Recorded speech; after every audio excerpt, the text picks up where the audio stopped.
ます。皆さんこんにちは。今日は久しぶりに料理動画やっていきたいと思います。今日作るのはこのビッグアイランド産のマカデミアナッツを使って、あとはこれですね、オアフ島ライゲっていう小さい町でできたこのバニラビーンズ、私が作ってるチーズケーキにも使ってるものです。このバニラビーンズを使ってワッフルを作っていきたいなと思います。でワッフルって、大きく分けると3種類ぐらいあるんですけど、1つがアメリカンワッフル、これはベーキングパウダーとかベーキングソーダで膨らませます。でもう1つがブリュッセルワッフルって言って、こちらベルギーのワッフルなんですけど、ちょっと焼き方が違います。今日のものとは、イーストを使ってます。で3つ目が、今日やるリエージュワッフル、これも、ベルギーの一地方の名前なんですけど、それはイーストを使って、パンを作る時みたいに、イーストで生地を発酵させて、でふわふわのワッフルにします。なんで今日はそのリエージュワッフルもこのマカデミアナッツとこのバニラビーンズでハワイの食材を使って作っていきたいと思います。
というわけで焼き上がりました。まだ焼きたて熱々なので、パンはねお菓子でも何でもそうやけど焼きたてが一番美味しいんでいただこうと思います。これは作ったものの特権。こちら感じ見えますかね。このマカデミアナッツも入ってるし、この黒いつぶつぶはバニラビーンズで、このちょっとテカテカしているのとか、ちょっと白い塊とかわかるかな。これがパールシュガーですね。日本で言ったらアラレ島とかで売ってるんじゃないかな。でこれが溶けずにそのままシャリシャリのまま残ってるんで食感。はい、じゃあ食べていきます。終わろうかな。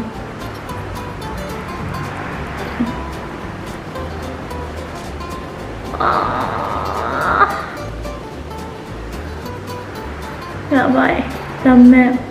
食べます。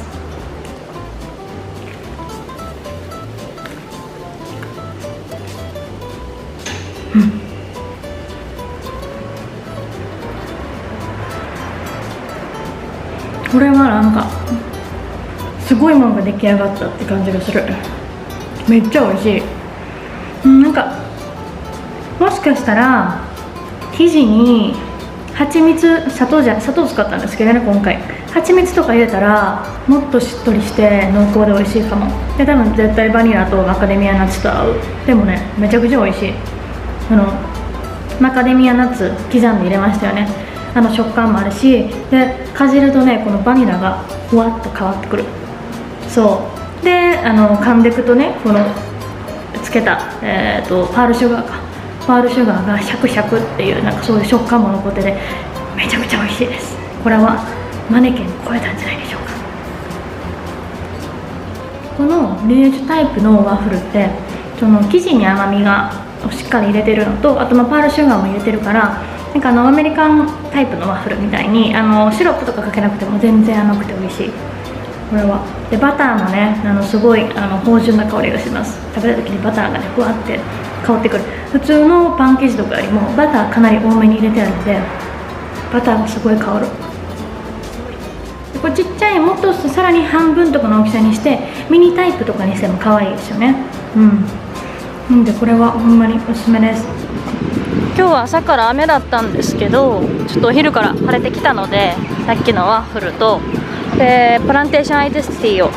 カフェで買ったので、ちょっとそれ持ってワイキキカピオラニパークですねをお散歩しに来てます。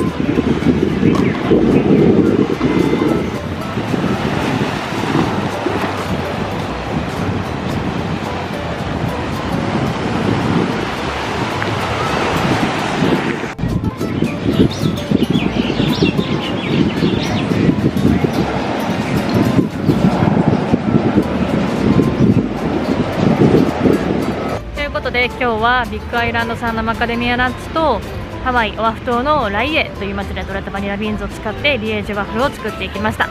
で作った後お天気が良かったのでカピオラニ公園で、ピクニックを楽しみました。少し時間はかかるレシピになるんですけど、工程自体はすごくシンプルなので時間がある時にワッフルメーカーお持ちの人はぜひ作ってみてください。